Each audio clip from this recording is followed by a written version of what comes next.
Kevin Durant still doesn't understand why people hate him.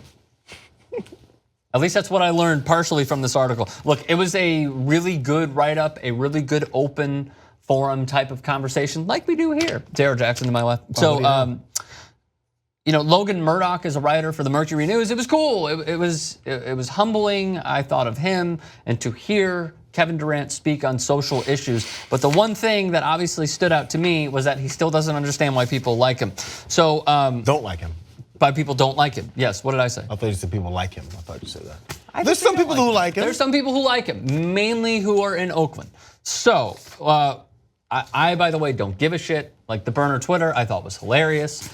So, with all of that being said, here is what he said to Logan Murdoch. Excuse me. When you signed here, this is Murdoch, you had people disrespecting your name, burning your jersey. I think we actually have that video.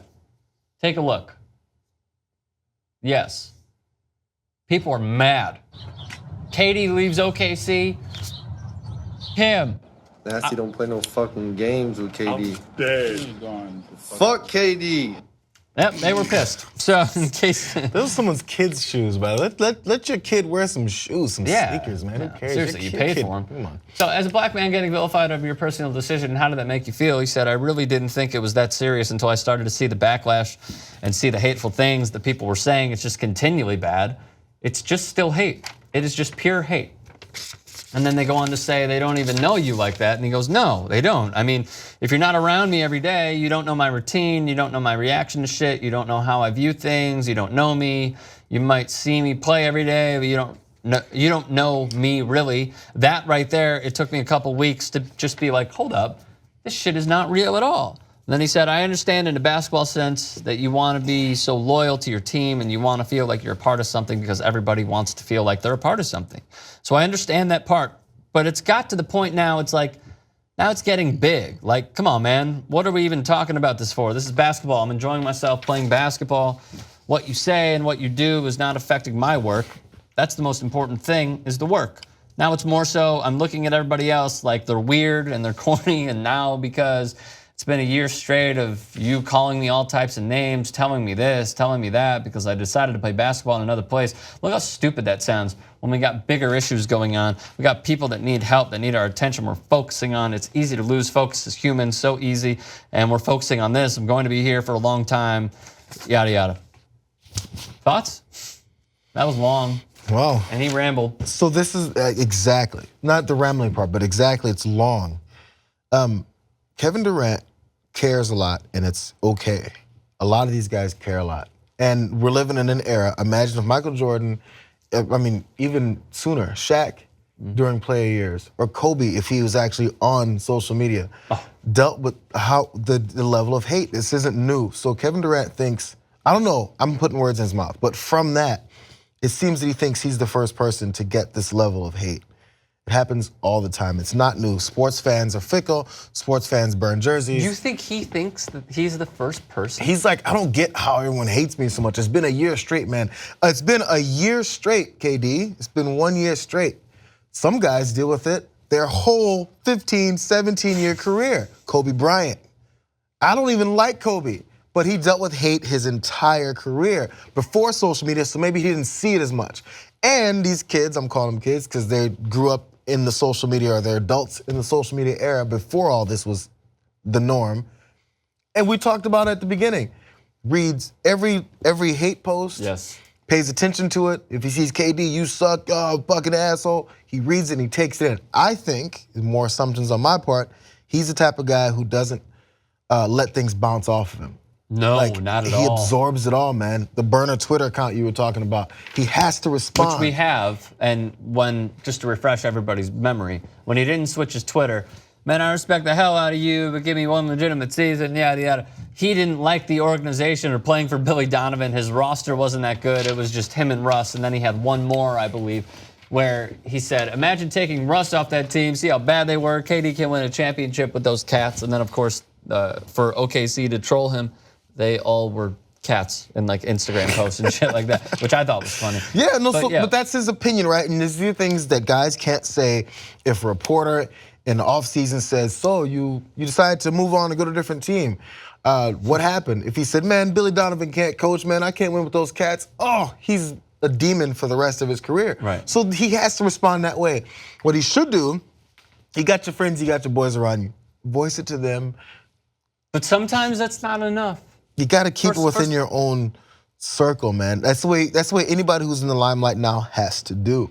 You can't let everyone else know that they're affecting you, because then as soon as you let them know that, it will affect you for the next year. People read that and they're like, oh, it's been a year now and he still cares? More cupcakes. Because when he came out there and beat the shit out of, damn near single-handedly, beat the shit out of OKC on the cupcake night, and then silenced everyone, you shut up and you move on. You showed, remember when he would return to OKC last season? It was crazy, oh, cupcake, cupcake, cupcake, cupcake. Yep. And then Draymond got into it too. He said, I like these cupcake shirts. I paid someone to give me a cupcake shirt. I like it.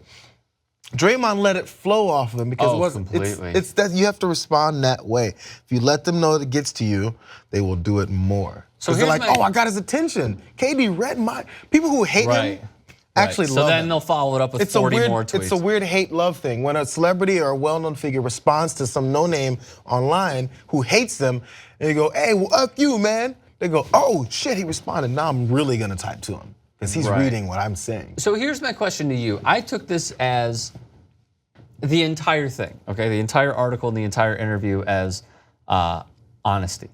That's just how I saw it. It was. However, are you in a way penalizing him for being completely transparent with how he truly feels? And by saying he should stop? Yes. No, it's just if he wants it to stop. This is the vehicle to get to it, to at least slow down or to not see it as much. Don't let them know. But it's too late now. No one's ever gonna believe that he doesn't care because he's told us many times over that he cares.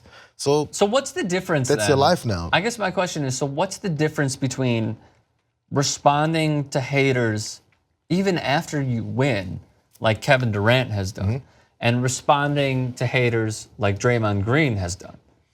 Like there's the difference obviously with the change of scenery because Draymond was drafted by Golden State, and there's this fictitious narrative that a player has to fall in line and be assembled and joined at the hip with the team that drafted him. Right. When that is not true at all. Like, free agency is there for a reason. The players should go get paid because the owners are reaping the benefits of never having to step on the goddamn court in the first place. So I'm okay with free agency. And the whole reason that people are mad is because they thought that he was just a different guy. And that's on us. That's not on him. We make assumptions about athletes all the time. All the time. It's on us it's on us, and we should actually be mad at ourselves for being like, oh, we didn't think that he was that loyal. Tough shit. Who cares? He's allowed to do it. With Absolutely. the CBA in place, he's allowed to do whatever he wants. So look, again, I'm going back to this. What is the difference then between when Draymond Green retweets somebody or quote tweets in is like, fuck you or something? He doesn't say that, but like, you understand what I'm saying. And what Kevin Durant is saying now. Because I feel like, maybe I don't see enough of the way Draymond does it. I feel like he acknowledges them, but it seems like he doesn't care what they say. They say it and he's like, oh, saw that, whatever. Or, hey, or makes a joke back at them. So they feel like an idiot. And then his fan base, Draymond's, now they're all on top of this one guy. And it's just, the no-name guy doesn't win. In this scenario, the no-name people keep winning on KD because KD keeps letting them know, man, I got home and I thought about that for the next 5 days. That's the point. They're like, got him. Sure did. And it's almost, we did that video a long time ago about his tattoo. And he responded to TYT Sports. He responded to us before. Before anybody goes to it, I'm gonna say right now, as many people should on this medium, it was not Jayar, I believe. It wasn't me. It was Jank and Ben, and the facts were wrong. It was wrong, and it was an ugly clip, okay? And I do not condone what they said because it was just wrong. Because I was there. there. So he was right in being mad. It probably wasn't the best look to respond on Twitter. Yes. Who cares? Because I think his response was, who are these clowns at TYT Yeah, I'm gonna Sports? look it up right now. It was, and then, you know what happened? I think it was both Ben and Jank went, oh, look, KD responded. That's what happens. And these guys, Ben and Jank, aren't even like a couple of Twitter eggs. We actually had a following and they were talking about this guy. So here's what he said. At 11:22 p.m. on September 14th, 2011, who are these clowns at TYT Sports? Anybody know? He responds to everybody, man. So even again, I'm not condoning what they said. I think that it was tone deaf and wrong. But in a way, through this Clay Travis model of just being a dick, did TYT Sports win in that instance? They have, yes. Yes, if that was their intention, which their intention was just to talk about it, and they had no idea how clueless they were being.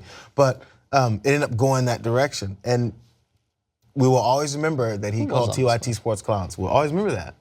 Were you on this? That's the way it works. Yeah, I was in it too. I think this might be past the point of like wins Anna and Ben and losses, Jank, though. by the way. Anna Ben and Jank. I think this like dudes come from all over the place to play in the NBA, from all over the world. At some point, you're gonna get different types of dudes. Kevin Durant is just a different kind of dude. He's just a sensitive dude. He's not the angry, aggressive type of cat that is on the court that you usually see. I think that's perfectly okay. That's fine for him to be like that. And like I said, like this isn't about wins or losses on like social media anymore. I think he's honestly appealing like, hey, yo, like as a human being, like I've had hate flowing towards me for the past year straight. Like people are burning my jersey. Like that's, I feel you, like everyone has like criticism or whatever, but like that's kind of something visceral. When somebody like paid to support you and throw like money into your brand and your name, and now they are setting on fire, like that's kind of like you like, I don't know. I think you're kind of being a little cavalier saying that you would dismiss that and just be like, oh, You have whatever. to. Like that shit kind of hurts, bro. That shit kind of hurts. It happened to LeBron too. You know what? They burned happen his to LeBron. Cleveland. Nice white, by the way. They burned his jersey after he made the decision. ESPN, who hosted the event for where LeBron's gonna They go. interviewed the people, right? Who burned his jersey? No, I don't even, maybe they did. I think they did. But they had exclusive rights to the decision. Put ESPN in the corner and lit it up like it was like the NBA Finals or something. And then after that, LeBron, I'm sure, was hurt by that. It's his hometown on top of it. KD ain't even from OKC. If DC did that, maybe he could have some, man, my city hates me. LeBron's city hated him. And he came back. Dude, that was the only thing I disagree with LeBron. I was like, don't go back to those losers. That's the only thing I disagreed with him on. But he went so far above it. They burned his jerseys. He went and won a few championships, came back, and they bought his shit again. Yes, that's how rebought it. fickle fans are. So you can't let them know they got to. Of course they got to LeBron. Look, man, fan is short for fanatic. People are insane with their sports teams. People should be more insane about the politics of America than their fucking sports teams.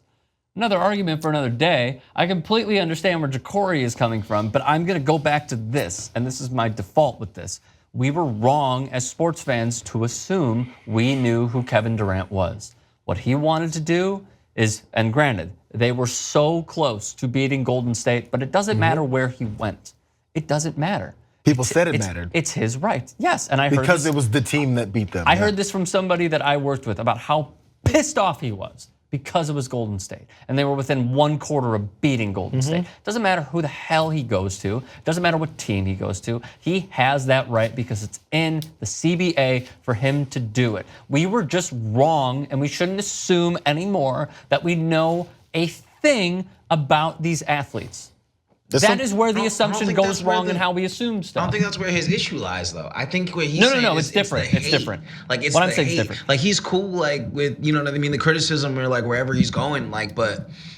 I imagine like the Chappelle Show skit where it's like, yo, hey Kevin Durant, fuck you, man. Like, yo, bro, I'm shopping with my kids right now, man. Right. Like, hey KD, you shouldn't have left, you dumb fucking N-word. Like, there's like he's like, you know what I mean? Like he probably shortened it because he's on TV and he's dealt with this for over a year, he said. But hate, like when he said it's just pure hate, like I hear the human side of that where he has had hate flowing towards him and he's just kind of like done with it. Like, Right. You gotta understand where you are, man. It's different strokes. Like we opened up this entire live stream with Jayar saying, like, I don't really give a shit. Like if I see one negative word, it bounces right off of me. It's different strokes for different folks. People are not cut from the same cloth. Kevin Durant, as Ja'Cory said, and it's true, is sensitive about this stuff. That's fine. But I think I speak for all three of us when it's like, just don't give the haters any attention. Yeah. Again, this Jayar would say, if you made it this far, give us a like, leave a comment, and subscribe to 2x2 Sports.